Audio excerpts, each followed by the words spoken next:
Alright. सो previously हमने अपने पास यहाँ पे प्रीवियसली हमने अपने पास यहाँ पे क्या किया था? We have done the metaphor and simile. आज हम अपने पास यहाँ पे स्टार्ट करेंगे विद द पर्सोनिफिकेशन। आज हम अपने पास यहाँ पे स्टार्ट करेंगे with what? We will start with the personification. ठीक है। सबसे पहली चीज, let's have a short discussion over what is your personification. तो हमने ये कहा कि हमारे पास जो पर्सोनिफिकेशन है, that is what? That is your that is your human attribute, जो हम अपने पास यहाँ पे यूज करते हैं, जो कि हम अपने पास यहाँ पे क्या करते हैं, यूज करते हैं टू शो वर्ड, ताकि हम अपने पास किसी नॉन लिविंग थिंग को किसी भी नॉन लिविंग थिंग को शो करवा सकें। Now why we do this? हम ये क्यों करते हैं? क्योंकि हम अपने पास यहाँ पे अपने राइटअप को ज़्यादा अट्रैक्टिव बनाना चाहते हैं, अपने राइटअप को ज़्यादा वी कैन से और ज़्यादा अच्छा बनाना चाहते हैं, ड्रामेटिक बनाना चाहते हैं, अट्रैक्टिव बनाना चाहते हैं। For that we do all the stuff.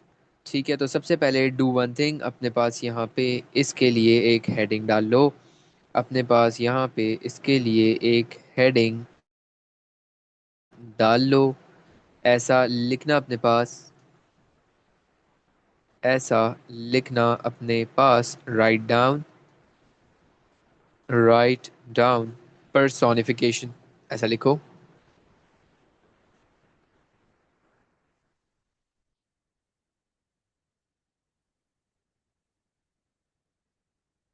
personification। ठीक हो गई बात यहाँ तक? आगे आ जाओ।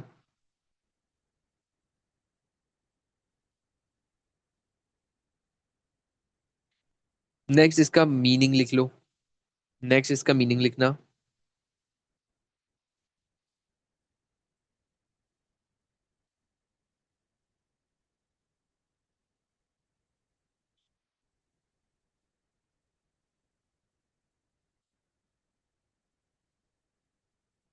personification।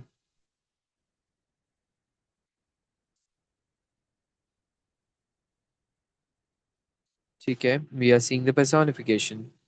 क्या क्या करता है personification? It gives human attribute, या we can say human qualities, human qualities to non human things, to non human things. ठीक है। अच्छा, अगली चीज। अगला हमारे पास ये आ रहा है, that the object that the object whether the weather the silence,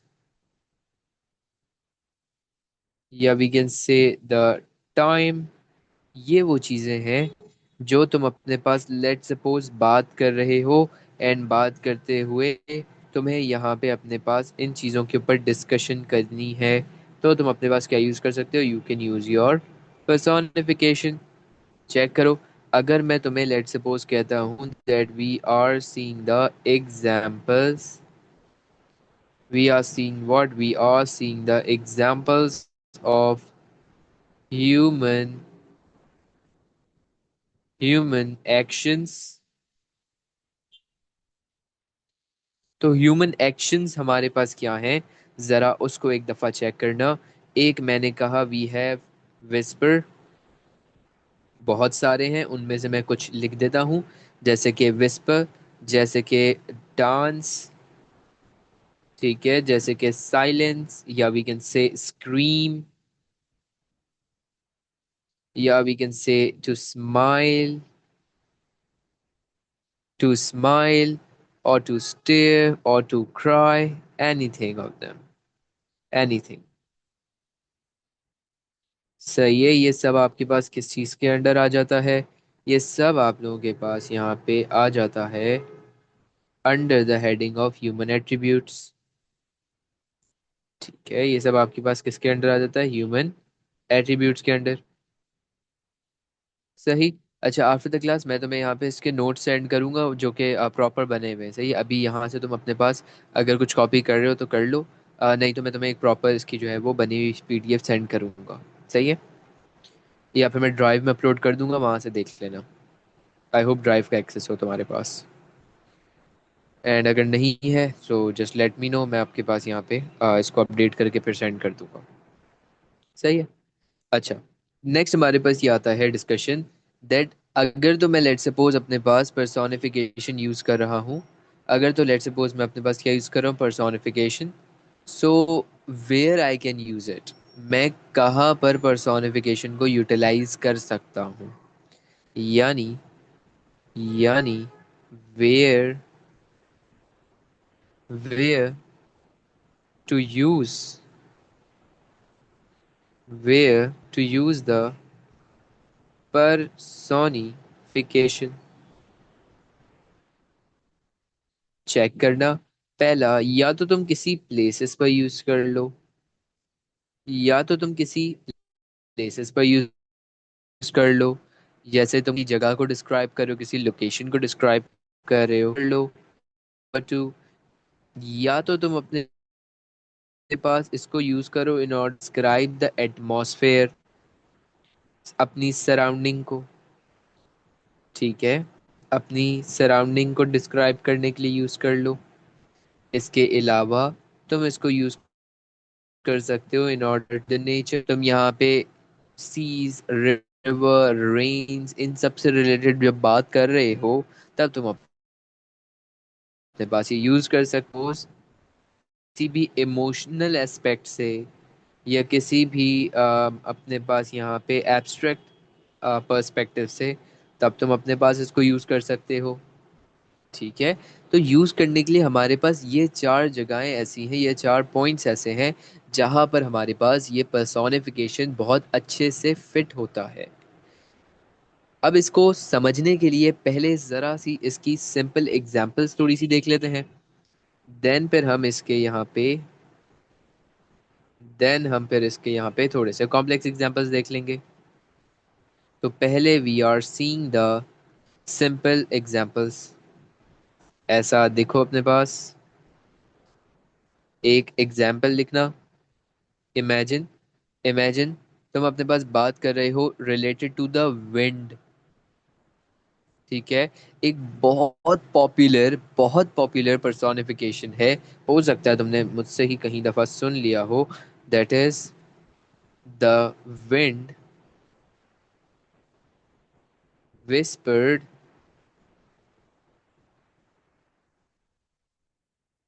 the wind whispered through the trees।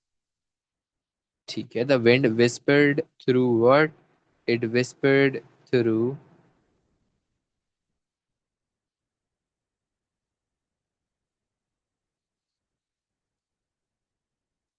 the trees।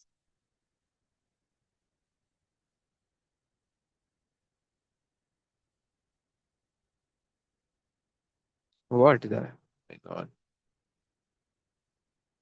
through what? Through the trees।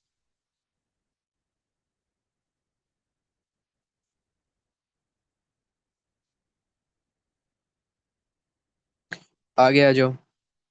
Next हमारे पास चेक करना, एक और एग्जांपल देखता हूँ, एक और एग्जांपल देता हूँ, जरा देखना इसको। We can say, let suppose हम बात कर रहे हैं अपने पास, लेट सपोज हम बात कर रहे हैं अपने पास यहाँ पे किसी भी स्मॉल विलेज की, और वहां पे तुम बताना चाह रहे हो that the sun is being raised. ठीक है, you are telling about that. हर कोई यही लिखेगा, तुम कुछ अलग लिखो। तुम लिखोगे कि that the sun smiled upon the village. तुम क्या लिखोगे? You will write that the sun smiled smiled upon the village। है। Upon what? Upon the village. मानते हो बात? आगे चेक करो। एक इसकी मैं तुम्हें कॉम्प्लेक्स एग्जांपल देता हूं ताकि चीजें मजीद क्लियर हों। तो इसकी कॉम्प्लेक्स एग्जांपल के लिए लिखना अपने पास, we are seeing the complex examples. We are seeing what? We are seeing the complex examples. Complex examples के लिए लिखना अपने पास एक, जरा एक दफा मेरे साथ इसको सुन लो। मैंने तुम्हें एक एग्जाम्पल देने जा रहा हूँ, जरा देखना इस एग्जाम्पल को। Imagine outside it's a heavy rain going on. Imagine outside there's a heavy rain going on, right? Now suddenly what happened? Now suddenly what happened? Your rain gets heavy. Now suddenly what happened that your rain got heavy. ठीक है। हमारे पास जो बाहर बारिश हो रही थी, that rain starts to get fast. और रेन हमारे पास क्या हो गई? वो रेन हमारे पास यहाँ पे और ज़्यादा फास्ट हो गई, तेज़ हो गई। And now just imagine, imagine हमारे पास उसकी डायरेक्शन थोड़ी सी टिल्ट हुई।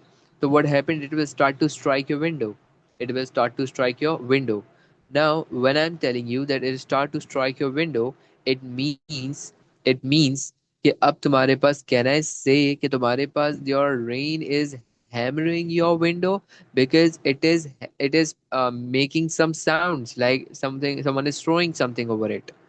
सही। एंड क्योंकि इसकी स्पीड भी ज्यादा है, तो कैन आई से दैट कि it is hammering it furiously. ठीक है। एंड देन उसके बाद क्यों हो रहा है ऐसा? ताकि तुम बाहर आओ, उसको देखो। अब चलो इस पूरे सीन को इमेजिन तो कर लिया, लिख कर देखते हैं क्या हम उतना अच्छा लिख पा रहे हैं कि तुम एग्जैक्टली सेम सीन दोबारा इमेजिन कर सको। जरा इसको देखना। हमने कहा that the rain the rain hammered,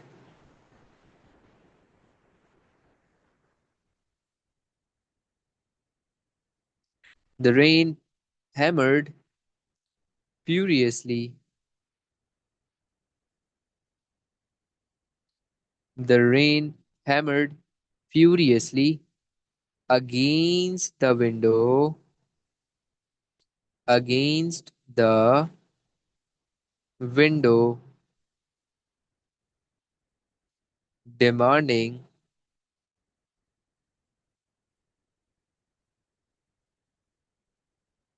demanding to be heard,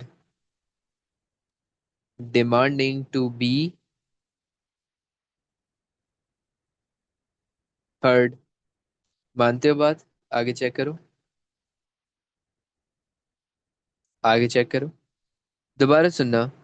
अब मैं एक और एग्जांपल लिख रहा हूँ। Let's suppose you are talking about कि आपके पास यहाँ पे we have a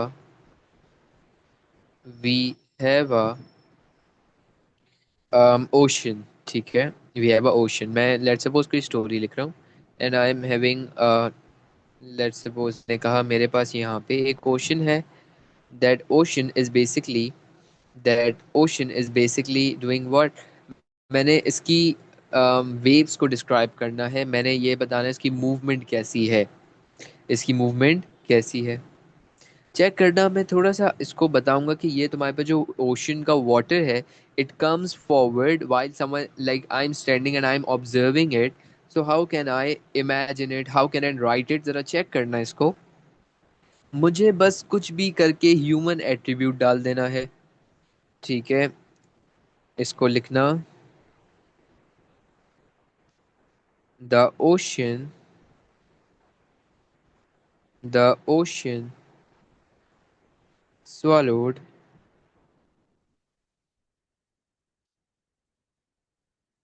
swallowed the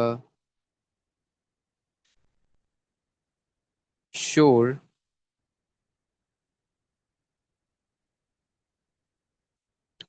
with a endless hunger।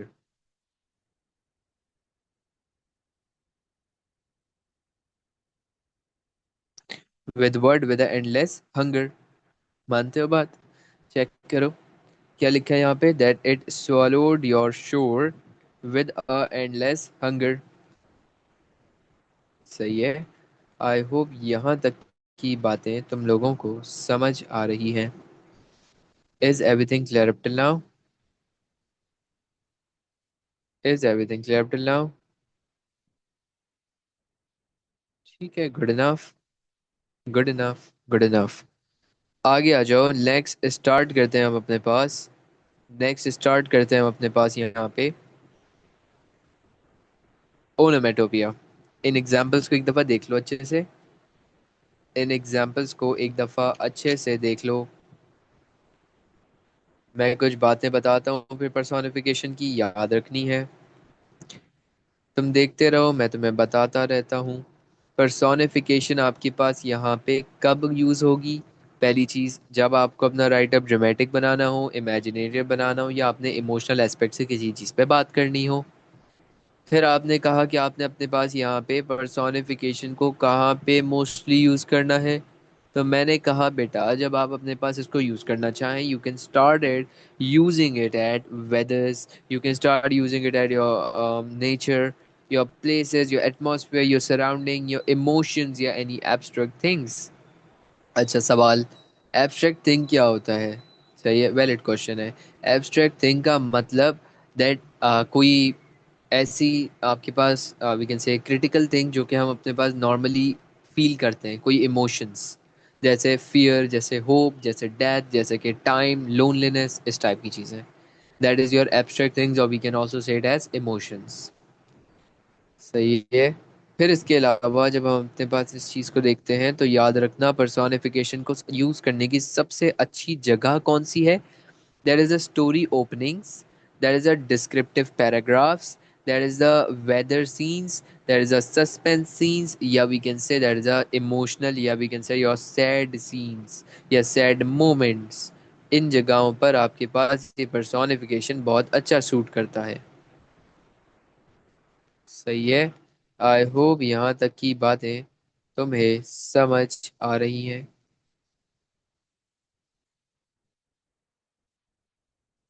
Any question? Alright, so next हम अपने पास स्टार्ट कर लेते हैं। योर क्या कहते हैं इसका नाम? ओनोमेटोपिया। लिखना अपने पास। मुझे ऐसा फील हो रहा है मेरी आवाज़ खराब होती जा रही है। It's not a good sign. आ जाओ आगे। अपने पास हेडिंग लिखना। या we can start from here. Ono.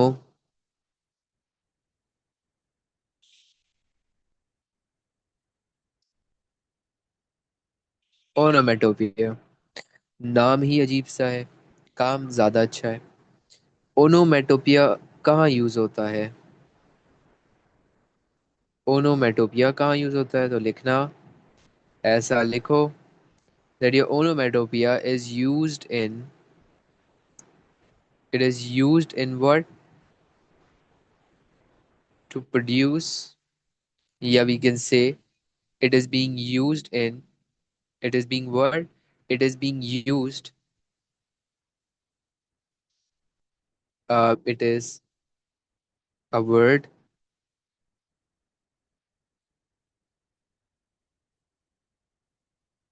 it is a word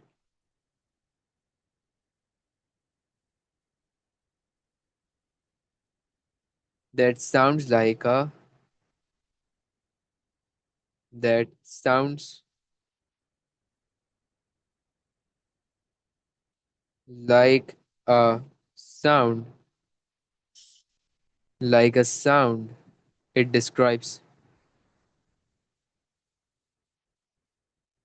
क्या जरूरी है कि जो आप अपने पास डिस्क्राइब कर रहे हैं आपने वही लिखना है? No, never.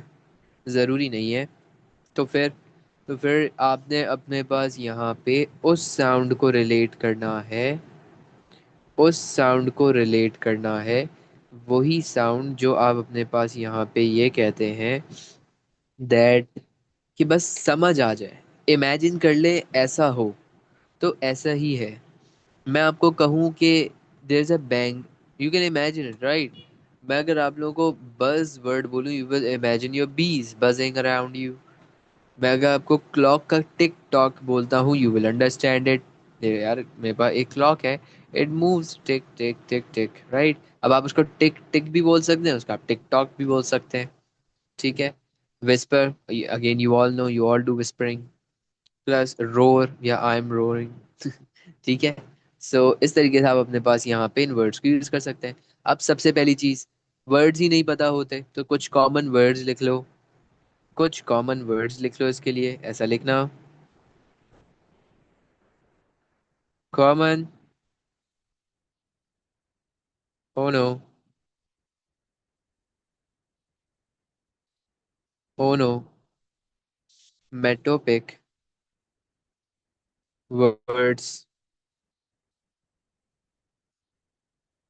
ओनोमेटोपिक वर्ड्स। कुछ ओनोमेटोपिक वर्ड्स बता रहा हूँ लिखना, जैसे कि बैंग, जैसे कि क्रैश, जैसे कि ब्लेज, जैसे कि टिक टॉक,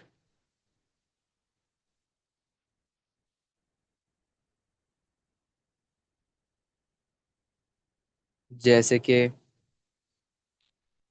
विस्पर, जैसे कि रोर, और वी कैन से हिस, या फिर यू कैन राइट मोर, जैसे कि Russell. You can also right snap, snap पता है ना किसे कहते हैं, थर्ड। ये मैंने अपनी एग्जाम्पल में यूज भी किया हुआ है। और सबसे एंड बात तो लास्ट लेक्चर में यूज किया था, दैट इज क्लंग। या थोड़ा सा अच्छी मीनिंग में लिख लो इसको, आई मीन इसकी अच्छी थोड़ी सी लिख लो, क्लैंग, मच बेटर। ठीक है, क्लैंग हो गया। ये आपके पास क्या है, ये आपके पास ओनोमेटोपिया। ठीक है, कुछ वर्ड्स हैं ओनोमेटोपिया के, राइट। कुछ वर्ड्स हैं ओनोमेटोपिया के।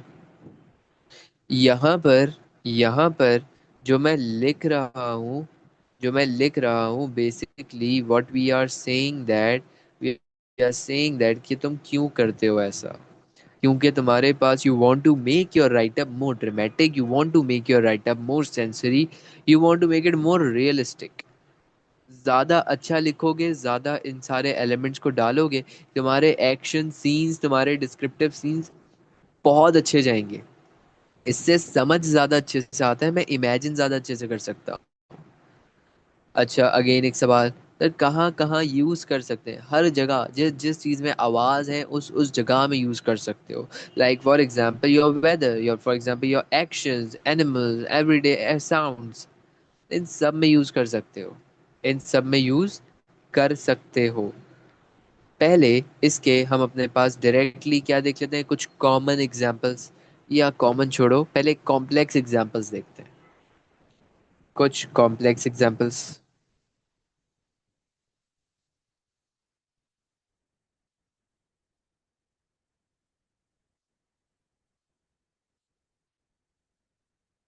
लिखिएगा अपने पास, कॉम्प्लेक्स एग्जांपल्स।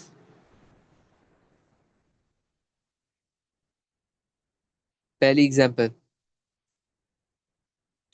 इमेजिन करके लिखते हैं। मैंने कहा कि मेरे पास लेट्स सपोज एक पुराना सा घर है, मैं एक हॉरर सा बनाने की कोशिश करता हूँ, बाकी देखते हैं बनता है नहीं बनता। मैं एक हॉरर से घर में गया, सही है, I want to create suspense as well, ठीक है। सो मैंने कहा I went into a house and that house is what, completely horror, 10 साल से खा रही है, ठीक है। No one is there. What happened, when I started to walk in, there was an old window. The outside, when I was outside, what was the weather? Imagine what was the weather. There was no wind. There was no wind. When I enter into the house, I start to step up. I start to walk on the staircase. I start to walk on the staircase. What I observed was there was a old window on the first floor. There was an old window on the first floor. That old window, that old window start to rattle. that start to clatter, that start to rattle and clatter. समझ आया? Imagine कर पा रहे हो? क्या कहोगे? that your old window, लिखना ऐसे, क्या कहोगे? that the old window,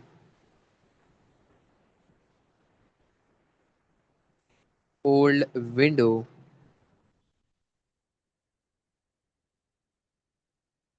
rattled and clattered,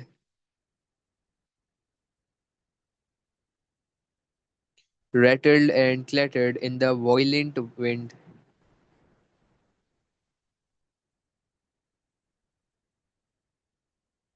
in the violent wind. ठीक है, इसके अलावा देखना, दोबारा इमेजिन करो कि हमारे पास यहाँ पे एक पर्टिकुलर रूम है। लेट्स सपोज मैंने अपना बताना अगर चाहा, सो आई हैव अ रूम, ठीक है? in that room sometimes in the midnight, what happened, it was all alone, it is all we can say the silence around me. What I can only hear is the tick tock of the clock, ठीक है? So then let's suppose I more quietness, then I hear a sound of a water dropping from the tap. It's like drip, drip, drip. It is like drip, drip, drip. This is the sound for what? That is the sound for the water droplet. या तुम उसको ऐसे भी लिख सकते हो, there was a splash. There was what? There was a splash. ये सारी चीजें तुम्हारे पास वैलिड है। इसमें से कुछ ऐसी चीज हो तुम्हारे पास यहाँ पे वैलिड ना हो या इनवैलिड हो? नहीं, all of them are valid, कोई मसला ही नहीं है, ऑल गुड ऑल क्लियर। इसी तरीके से देखो, इसी तरीके से देखो।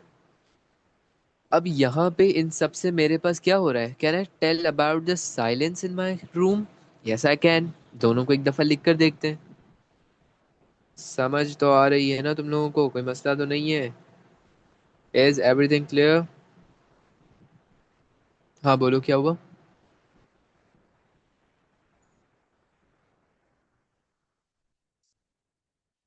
अच्छा भाई, नेक्स्ट हमारे पास फिर क्या आता है?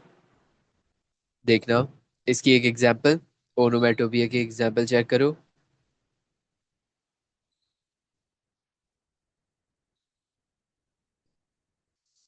ओनोमेटोपिया की एक और एग्जांपल चेक करो।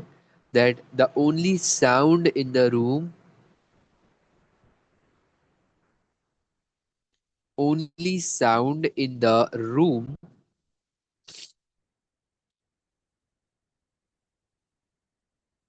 was the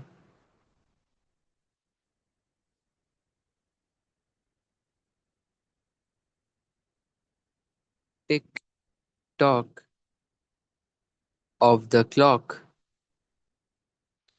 of the clock,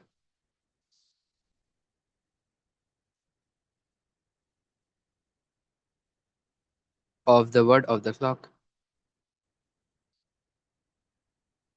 उसके बाद चेक करो, एक आखिरी।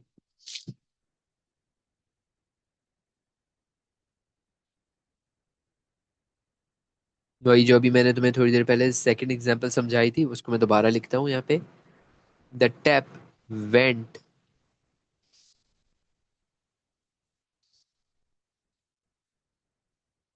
Drip, drip, drip.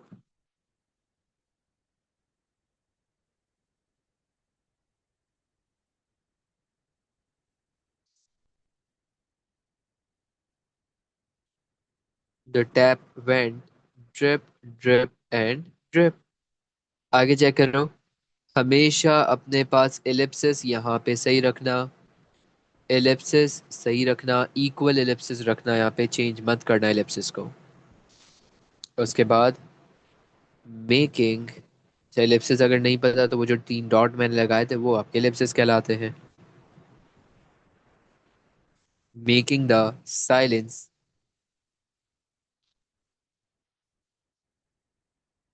making the silence unbearable. So here we are done with the last figurative language as well. इसको सम अप कर लेते हैं, तमाम चीज़ों को जो हमने अभी तक पढ़ी है उन सबको क्या कर लेते हैं, जल्दी से सम अप कर लेते हैं। चेक करना, चेक करना इधर। You have your simile. You have your simile.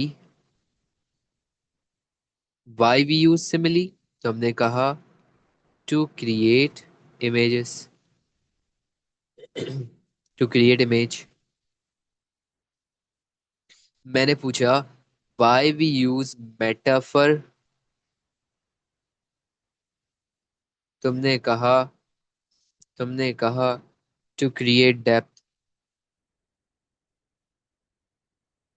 To create depth. फिर उसके बाद personification. मैंने पूछा क्यों यूज करते हैं। मैंने पूछा क्यों यूज करते हैं। तुमने कहा तुमने कहा bring the to bring the scene alive, ताकि अपने पास यहाँ पे यूज किए गए नॉन लिविंग थिंग को किस में ले आए, लिविंग फीचर्स देख के उसको स्टोरी को मजीद इंटरेस्टिंग बना लें। And last we have the onomatopoeia. Last we have what, last we have the onomatopoeia. Onomatopoeia में आपके पास क्या होता है, we use it to create sound, simple. To create what, to create the sound.